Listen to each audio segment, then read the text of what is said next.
Hisab.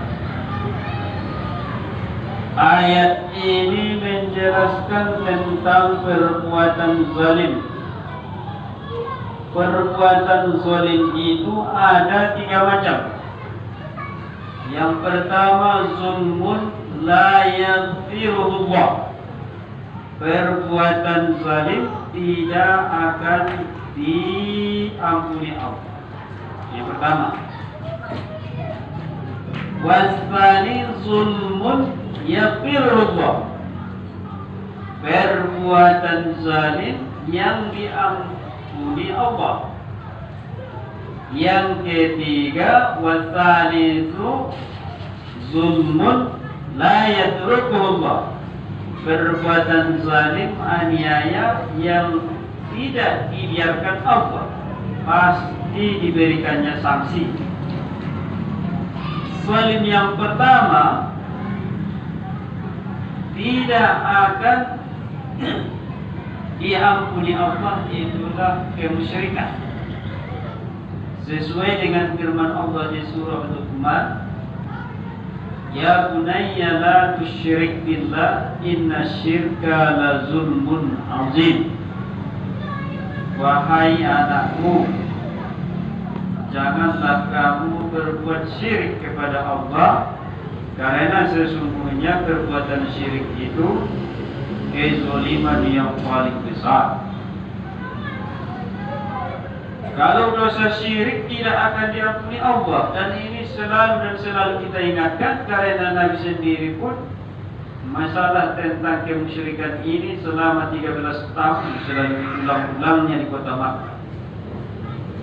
Karena beratnya lah untuk memberantas kemusyrikan.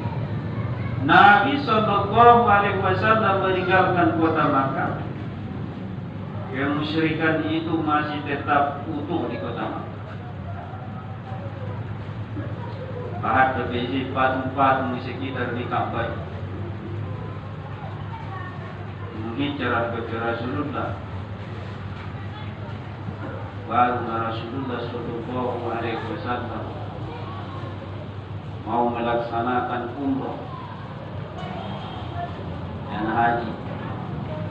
Haji yang pertama gagal, maka terjadilah perjanjian Hudaybiyah, Sulhul Hudaybiyah. Baru tahun berikutnya datang Nabi bersama kaum muslimin. Itulah haji yang terakhir bagi Nabi Sallallahu Alaihi Wasallam. Begitu Nabi memasuki Ka'bah, di sekitar Ka'bah itu lebih dari 360 patung berhala. Semuanya itu dibabat habis, dihancurkan oleh Nabi. Kenapa? Karena itulah sumber-sumber kemusyrikan. Karena dosa syirik itu tidak akan diampuni Allah. Innallaha la yaghfiru an yushraka bihi wa yaghfiru ma duna dzalika liman yasha.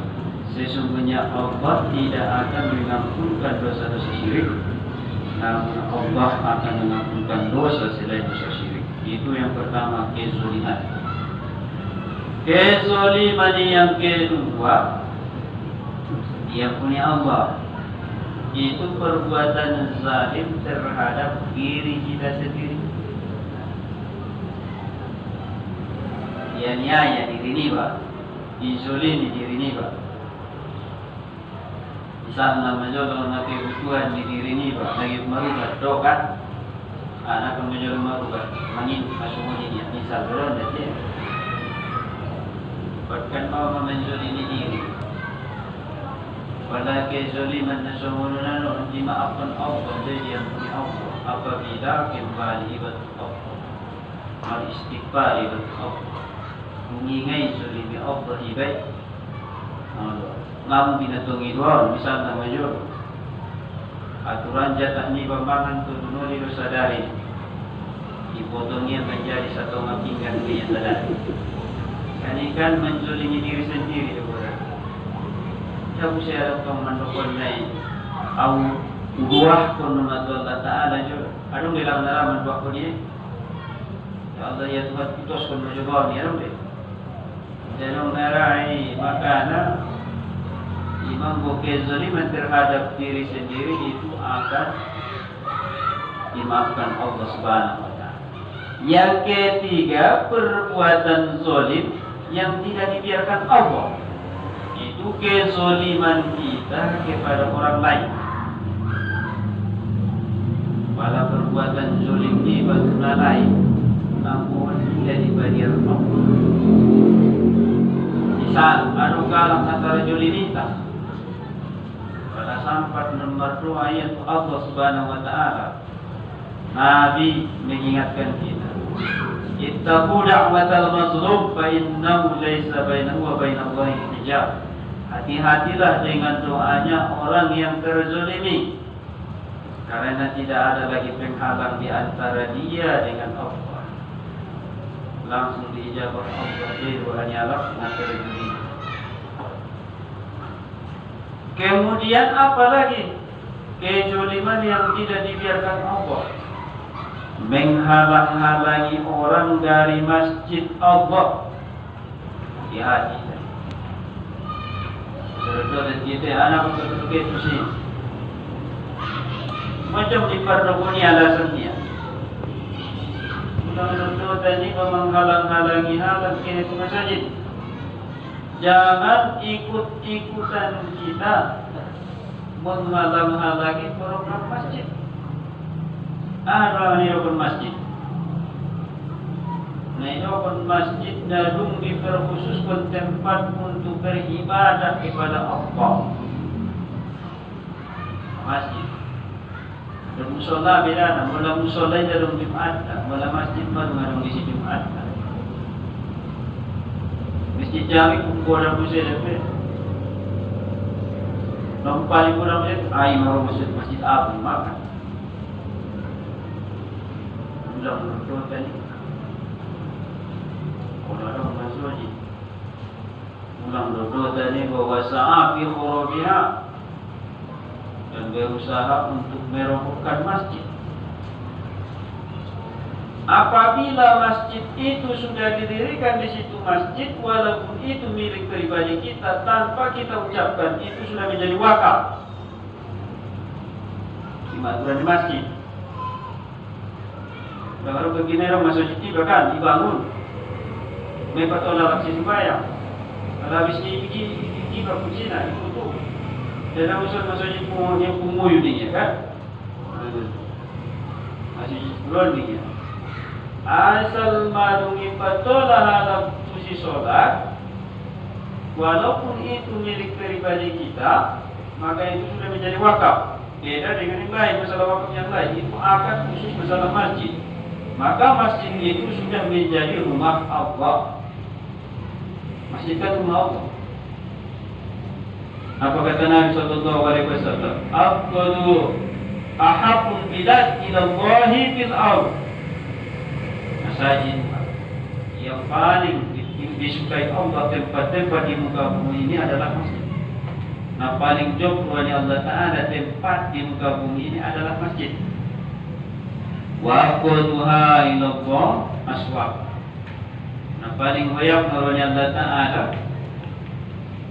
pasar. Wah, mahu dari Indonesia orang jadi biasa pun. Nah, banyak keluarnya Allah Ta'ala apabila diisi barat foto-foto. Aku ngaruh foto-foto ada puji Rasul. Nah, dong kata-kata mabrur, nah kan dua banyak. Nah, pertama al-hajjul mabrur. Laisa lahu jazaa'u illa jannah, haji mabrur balasannya adalah surga. Yang kedua pujian Nabi masalah al-mabrur ini, afdalul kasbil mar'i al-bai'ul mabrur. Abdul usaha seseorang itu jual beli yang mabrur. Puji Rasul doa masalah jual beli mabrur menjadi Rasul sallallahu alaihi wasallam. Sebaik-baik usaha itu adalah jual beli. Sampai-sampai kata Nabi kalau rezeki itu 100%, 90%-nya itu ada pada bisnis. Makanya Rasulullah sallallahu alaihi wasallam mencontohkan kepada kita dengan bisnis. Nabi berdagang berniaga sampai 2 kali ketika dia masih beranjak dewasa. Kemudian setelah beliau dewasa, maka dia membawa dagangan wanita. Di kota Makkah? Bukan, sangat jauh. Ini itu apa? Karena sesungguhnya Nabi ingin menyampaikan kepada kita, barang siapa yang menguasai bisnis, maka dialah yang menguasai perekonomian. Barang siapa yang menguasai perekonomian, ia menamani utang. Kata itu.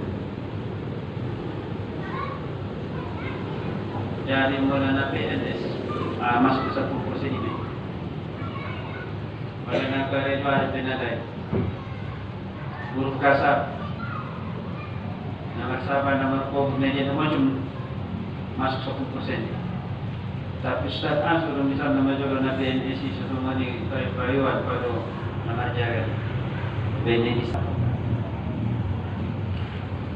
Kenapa Rasulullah Shallallahu Alaihi Wasallam mengatakan bahwa Allah Subhanahu Wa Taala sangat benci dengan pasar? Di sana banyak sekali kecurangan. Bahat nama si foto. Ulangan nama jaga foto itu kenapa nabusi? Kalau aku saja makarejo.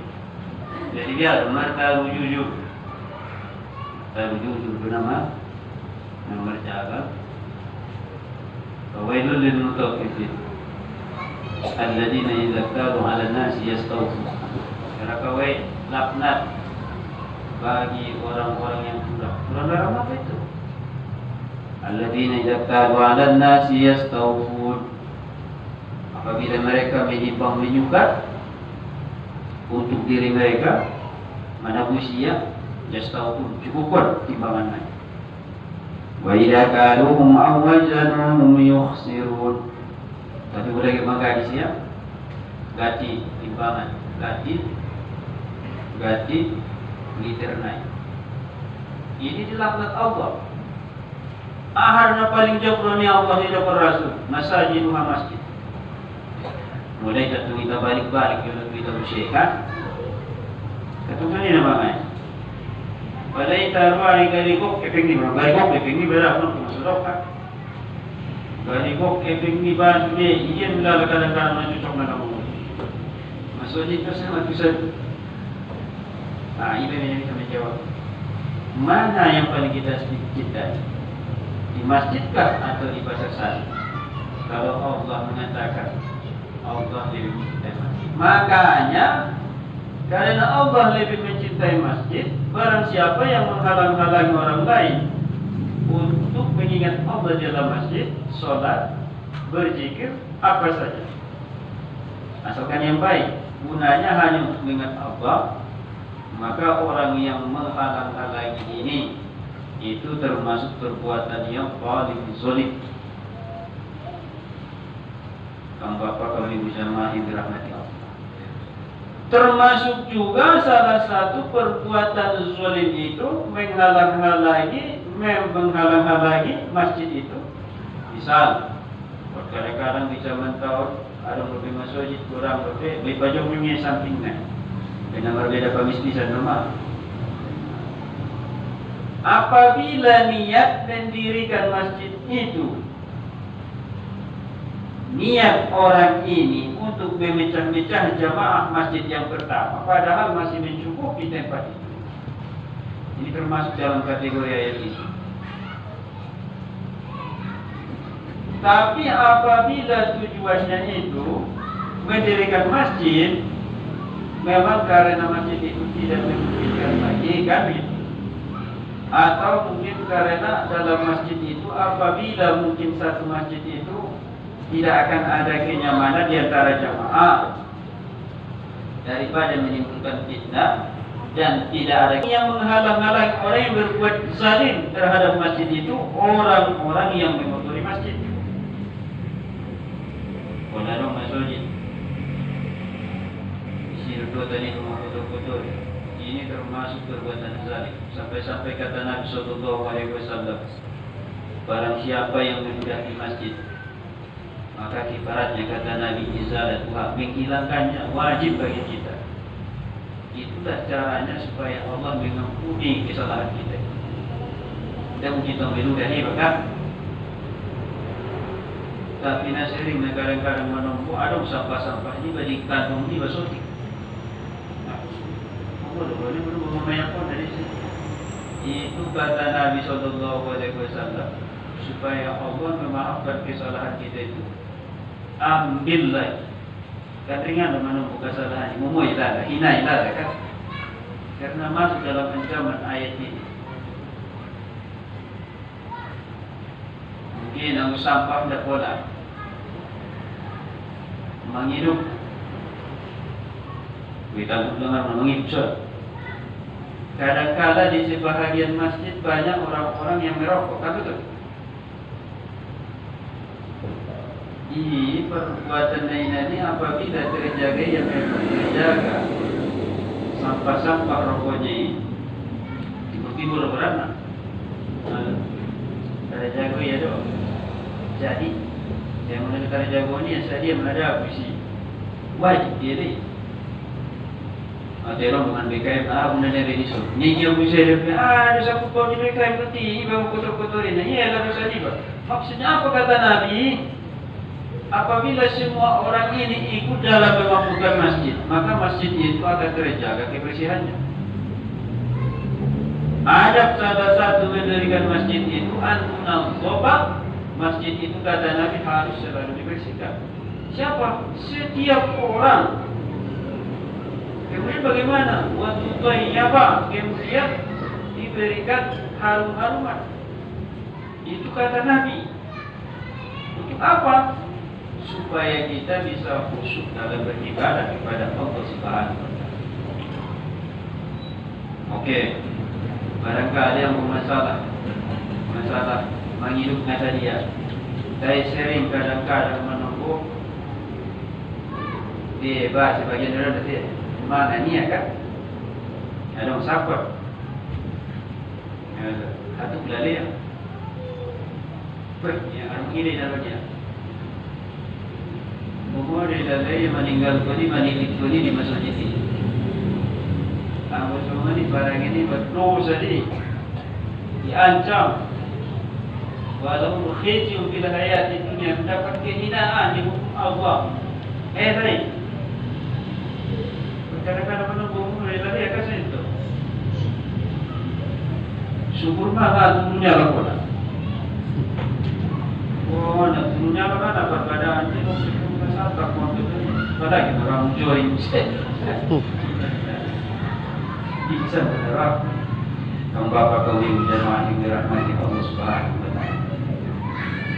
Laika maka nalamai yadkhuluha illa khaibillahu fid dunya khizyun. Bagi mereka itu ancaman di dunia ini khizyun. Kata khizyun ini adalah isim nakirah, kata umum. Maka hukumannya itu diberikan Allah. Tidak sama semua orang itu hukumannya diberikan Allah. Pasti diberikan Allah kehinaan. Kali ini terus lagi mulai dong di beberapa pengajian. Ambil betul, tanah betul sikit singan dalam bulan ini jadi betul tanya. Ulang betul. Itu menghalang-halangi dan berusaha merobohkan. Bagaimana hukumannya di akhirat? Walahum fil akhirati azabun azim. Dan bagi mereka itu di akhirat azab yang besar. Magodang parang ini magodang busana. Tapi intinya sa menek-menek di parang ini tetap busana godang. Kenapa? Karena itu masjid adalah rumah Allah. Saja. Kita lanjutkan. Walillahil masyriq wal maghrib fa aynama tuwallu fasamma wajhullah. Innallaha wasi'un alim. Ayat ini berkaitan dengan menghadap kiblat. Pada waktu sholat, salah satu syaratnya supaya sholat kita sah di hadapan Allah, wajib hukumnya menghadap kiblat. Ayat ini diturunkan, diceritakan, diriwayatkan oleh Imam At-Tirmidzi di dalam kitab Sunan. Ketika Nabi bersama para sahabat musafir di pertengahan jalan pada waktu malam, datang waktu sholat. Maka mereka pada saat itu sholat. sesuai dengan ijtihad masing-masing masalah arah kiblat. Orang musa bola dia kiblat ni, asal bola tu, asal bola apa yang diubah jauh, masih baik. Setelah nyata di pagi harinya itu bahwa kiblat itu meleset 100%. Heboh. Ya Rasulullah, ternyata kiblat kami tadi malam itu tidak pas. Bahkan ada yang meleset 100% ya Rasulullah. Ada yang membelakanginya ya Rasulullah. Maka turunlah ayat ini. Apa kata Allah? Walillahil masyriq wal maghrib. Bagi Allah lah timur dan barat. Bainama tuwallu fasamma wajh Allah. Maka dimanapun kamu menghadap, kemanapun kamu menghadap, maka di situ ada Allah. Ini masalah aturan kiblat. Kiblat waktu musafir. Ini kiblat pada saat kita seperti sekarang wajib hukumnya. Apabila kita misalnya sholat di perkampungan, udah ngibarin maling-maling tiba. Nah, aku dulu, aku tengok dulu teropon beda orang nak. Ukuran dari siap takim dibarin. Baru ngibarin dengan arah nah, itu sini padok. Pada misalnya ini dalam masjid sapain anak sama bola dia. Ini dalam persapan ada HP. Saya HP dengan lo betul. Jadi dalam pusat HP itu dia nama dia matanya. Sama tahu sampai dia kemarin perjalanan di matanya itu. Perjalanan di matanya hari itu siung timur tu barat. Maka nama terbit dari dalam abonom nesa gratis harus orang memiliki suatu kiblat medis. Tidak terjadi. Kalau di masa terakhir saja di Datuk Sungai juga ada Malaysia kiblat, kan? Itu kita kurangan yang berkau juga. Itu kita jadi perjalanan jauh. Kadang mau nunggu tenda ada macet. Rakok diserah macet. Pro solat, ya pasti bagi masjid. Saja solat itu dengan untuk saya kiblat ini pak. Diancam. Mata rupa solat atau muta'amidan barang siapa yang meninggalkan solat dengan sengaja. Berarti apa sengaja meninggalkan sholat? Kalau jiharat kata Nabi itu bisa mengaplikasikan secara nyata. Apabila kita menyengaja meninggalkannya itu, padahal kita sudah tahu bagaimana dosanya dan kita tahu waktunya dan kita tahu kewajibannya, itu bisa mengaplikasikan kata Nabi Sallallahu Alaihi Wasallam. Kalau Bapak kami berjamaah yang dirahmati Allah. Aduh. Main sepansu yang buarian atau belum pasti dapat. Nah permasalahan kita sekarang ini kita musafir di malam hari. Kita tidak tahu sama sekali arah kiblat. Atau misalnya kita di hutan, kita tidak tahu arah kiblat sama sekali kemana. Maka sholatlah kita kemana yang paling kuat keyakinan kita. Oh arah kiblat ke sana. Maka sholat kita. Apabila memang kiblat kita itu meleset, sholat kita itu sah, tidak usah diulang sesuai dengan sebab turunnya ayat. Kalau musafir, nah sekarang musafir dulu di perjalanan di atas kendaraan, itu maksudnya. Bagaimanakah hukumnya sholat di atas kendaraan? Sholat di atas kendaraan ada dua bentuknya. Satu sholat fardu. Satu sholat sunnah. Masalah tentang sholat sunnah, ittifaq para ulama itu boleh kita sholat di sana dengan catatan ketika takbiratul ihramnya itu menghadap kiblat. Sesuai dengan hadis yang diriwayatkan oleh Imam Muslim bahwa Nabi Sallallahu Alaihi Wasallam pernah naik onta dan dia menghadap kepada kiblat ketika bertakbir. Setelahnya itu sesuai dengan arah yang bawa onta. Ya mungkin atau kutinai berbalik untuk ibu maru balakang busai kan ya naga ramban demi pembinaan narodi. Makanya Nabi pada saat itu tetap menghadap kemana arahnya. Itu sholat sunnah. Masalah tentang sholat wajib, di sini terjadi perbedaan pendapat di kalangan para ulama kita. Imam Malik, Imam Abu Hanifah dan imam-imam yang lain, Imam Ahmad bin Hanbal menyatakan sholat itu boleh. berdasarkan dengan ayat ini. Tapi Imam Syafi'i rahimahullah mengatakan tidak sah karena berdasarkan hadis Nabi bahwa yang pernah Nabi Shallallahu Alaihi Wasallam sholat di atas kendaraan itu hanyalah sholat sunnah. Apa dalil mazhab yang lain? Dalil mazhab yang lain menyatakan itu sah berdasarkan ayat ini. Mana yang kita ambil? Ambil kondisional. Pada saat tertentu memang tidak memungkinkan lagi harus mencari-cari kiblat, maka sholat di atas kendaraan. Contoh di atas pesawat. Karena itu ini. Aku lihat untuk pilot saya itu kan varian tujuh kita jalan ke kiblat. Terus kita sudah naruh kurban kita sudah sholat mungkin nama dia kurban itu sini. Nama itu gara-gara ini.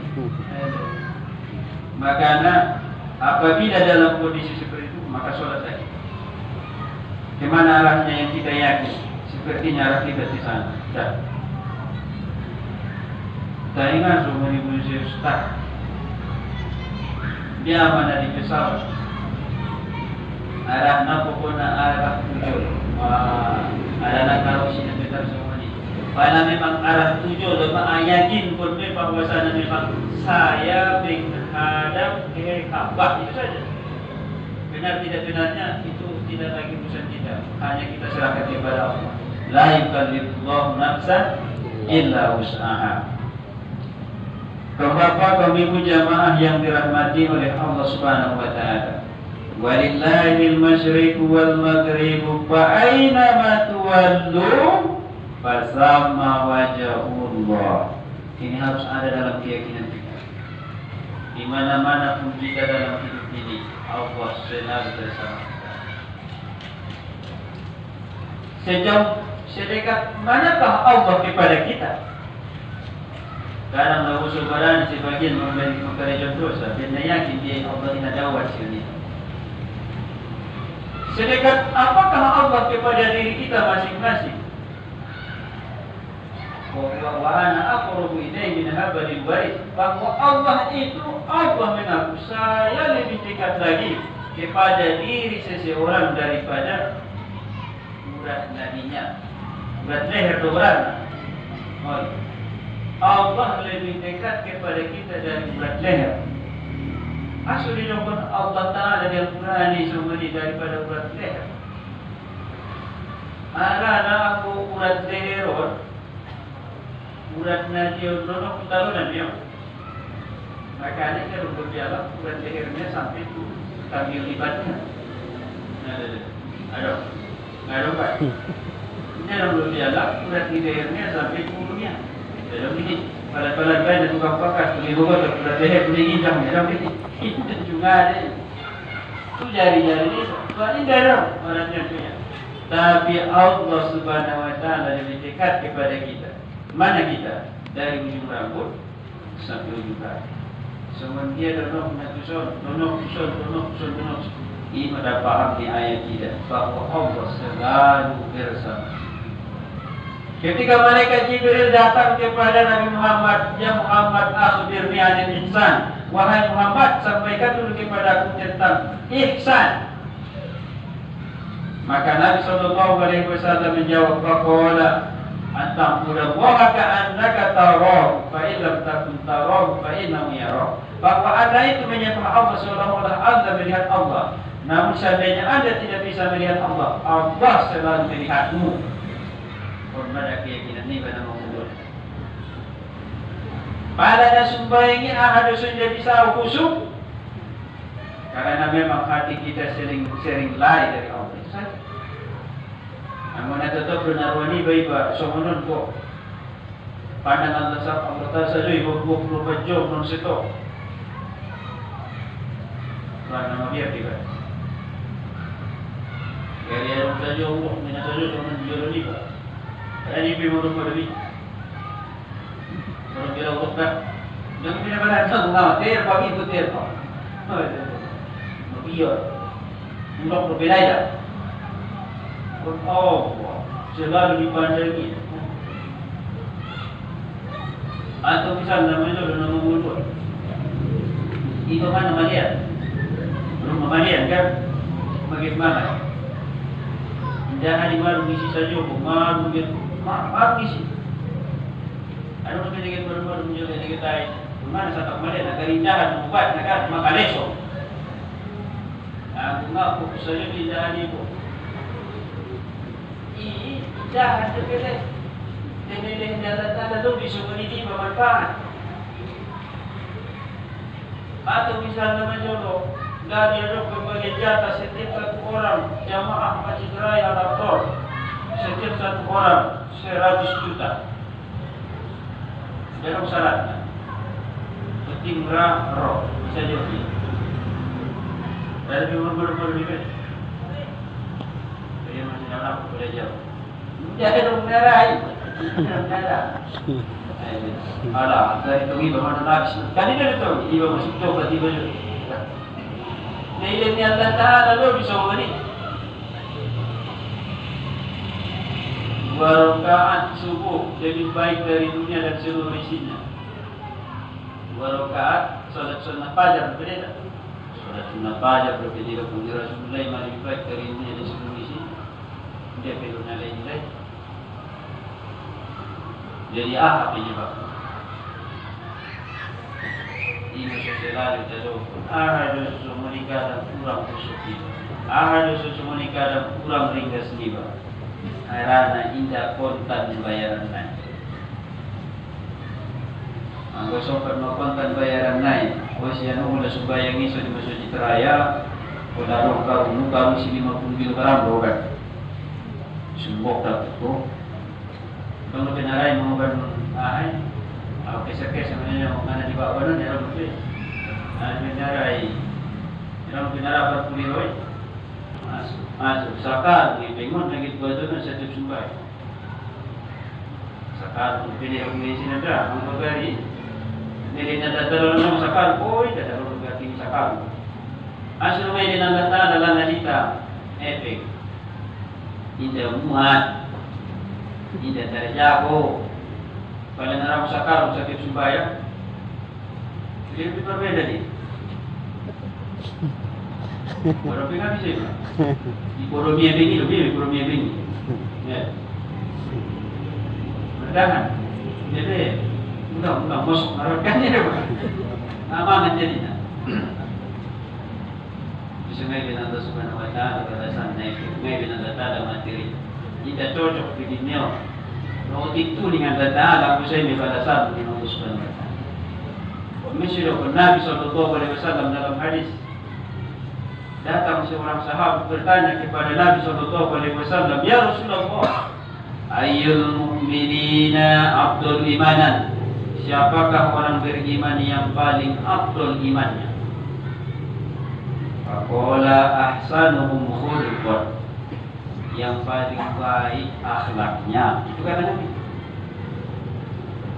Aku jawab dengan satu akhlaknya. Ada pun akhlak, tidak itu manusia saja. Adam habalu minallah, Adam habalu minannas. Nah, paling jelas akhlaknya. Ditanya satu lagi. Wa ayyul mu'minina aqyasuhum? Siapakah orang yang beriman yang paling pintar, yang paling jenius?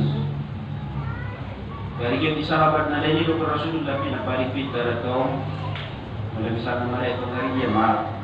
Apalagi tadi kalau itu berusaha kali hafal maaf. Yang paling tinggi hakim negara bagi di sahabat dari jawaban aja. Ahli Rasulullah. Aqyas nas akbarum dzikran lil maut. Manusia yang paling pintar kata Nabi, manusia yang paling banyak diingat mati. Wa aktsaruhum isti'dadan lahu, dan yang paling siap untuk menghadapi itu kata Nabi. Aku kali pasal-pasal menghadis di Nabi, namun hikmatul minum Rasulullah ni. Semua dia adalah Nabiul Rasulullah yang paling pintar, yang paling banyak mengingat mati dan mempersiapkan untuk menghadapi kematian. Karena hidup kita ini 24 jam hanya selalu mengingat diri kita, mengingat kebutuhannya, mengingat pekerjaan kita, mengingat depeng niba, mengingat foto niba. Kan saja ada zikir di mana suruh aja coba. Zikrul hayat, kalau ini. Ayo be. Coba tu dia rumah. Ahal pengaruh, dia kerja, kan saja ada zikir. Sedia dolar. Padahal umur dan nama mulut dia satu kilo. Baik 100 tahun, 100, baik 200 tahun. Batas, mau batas. 200 tahun satu salah. Kami mana 200 tahun dibanding penduduk. Tuhan selama-lamanya. Sampai-sampai dokun Nabi SAW, dokun Allah Ta'ala. Jadi kami sajadah 1 hari di akhirat, 1000 tahun di dunia. Di surah Al-Ma'arij 1 hari di akhirat 50.000 tahun di dunia. Merimam lebih. Bisa Rasulullah dan napalik pintar dawo alam napalik siap menghadapi kematian. Asal ada nada dutan lebih masa musuh setelah meninggal daripada masa musuh hidup. Tapi dalam hidup ini manusia selalu memikirkan tentang hidup. Jadi ingat kalau berpikir berlawan otolah. Wajib hukumnya dipikirkan diri ni bah, wajib hukumnya dipikirkan keluarga ni bah, wajib hukumnya dipikirkan sana ada nak perlu diba. Cuma tulang menghalang-halangi iba untuk mengingat Allah. Kan jelas ya Allah Taala. Wa batagi bima taqallahu darul akhirah wa la tansa nasibaka minad dunya. Carilah apa saja biayamu, belanjamu, persediaanmu untuk akhirat. Tapi jangan kamu lupa untuk bekalmu ini. Wa ahsin kama ahsanallahu ilaik. Berbuat baiklah karena Allah sudah berbuat baik kepadamu. Bajeges dengan Allah Ta'ala. Semua dia manujeges baik dengan Allah Ta'ala. Coba apa kami berjamaah yang dirahmati Allah. Kita lanjutkan ayat berikutnya. Wa qalu takhadallahu waladan subhana bal lahu ma fis samawati wal ardi kullun lahu qanitun. Dan mereka berkata, Allah menjadikan anak. Allah punya anak. Orang-orang Yahudi mengatakan Uzair anak Allah. Orang-orang Nasrani mengatakan Isa al-Masih anak Allah. Orang-orang kafir Quraisy mengatakan malaikat-malaikat putri-putri gadis Allah. Gadis-gadis putri, bujing-bujing Qurni Allah dan ikhlas malaikat ini kafir Quraisy. Betul tu? Dengan Allah Subhanahu Wa Taala. Subhanahu Maha Suci. Di dalam hadis kursi Allah Subhanahu Wa Taala berfirman, dengan Allah Subhanahu Wa Taala, katabani abdi wa laisa lahu dzalik. Hambaku itu mendustakanku, padahal itu tidak layak baginya mengatakan wa syatamani abdi wa laisa lahu dzalik. Dan hambaku itu mencaci makiku, padahal sesungguhnya itu tidak layak baginya mencaciku. Fa'amma takdibuhum iyaya, adapun kebohongan mereka kepada saya, kata Allah Subhanahu Wa Taala, mereka menganggap bahwa saya tidak sanggup untuk menghidupkan kembali setelah mereka menjadi tulang belulang. Nah, hebat madahab bakti Allah Ta'ala. Jika pusi ia dirinya, sangka ia do indah mampu bangun untuk kinanya menjadi tulang belulang. Padahal siapa yang menciptakannya dari semulakan? Bukankah Allah? Dari tidak ada, Allah menciptakannya. Adapun caciannya kepadaku,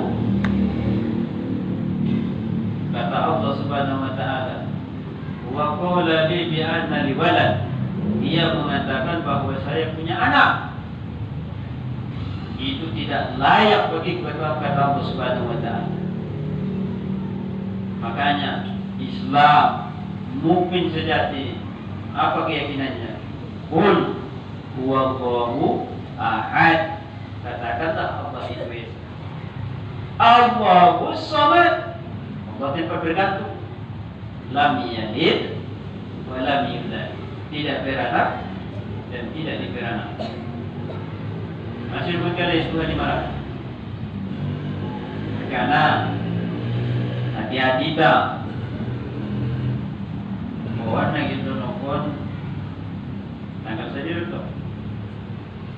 Mengucap keselamatan. Keselamatan. Kan itu ucapan selamat ini. Salam wassalam. Keselamatan atasku. Kapan itu keselamatan itu yang ada dalam Al-Quran? Yauma wulidtu, ketika saya lahir. Kalau dalam keyakinan kita mengatakan Nabi Isa itu pernah lahir, itu pantas kita ucapkan. Karena Allah sendiri pun mengakui bahwa Nabi Isa itu adalah lahir. Kan itu. Maksudnya apa? Maksudnya untuk membentengi keyakinan yang mengatakan bahwa Tuhan atau anak Tuhan. Nabi Isa lahir dia, lahir. Kita lahir dia, lahir. Namun dalam lahir itu Tuhan berbeda. Dari dia Tuhan, dari tapi kan bisa menjadi Tuhan bisa kan itu. Ada kan asal udah lahir. Makanya mengucapkannya itu silakan diucapkan. Kalau dalam keyakinan kita mengatakan, tapi ingat, apabila dalam ucapan selamat itu mengandung ulama-ulama salaf, mereka itu selalu mengedepankan tauhid, memisahkan Allah supaya tidak terjadi dalam kemusyrikan. Karena orang-orang Nasrani di situ awal pertama mereka dalam penyembahan mereka memusyrikkan. Jelas Tuhan ibadah dan subhana.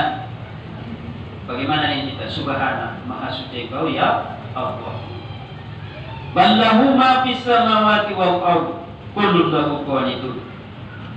Bahkan milik Allah lah apa yang terdapat di langit dan di bumi, semuanya itu tunduk kepada Allah. Ahad disebut kali nama Nabi Isa sebagai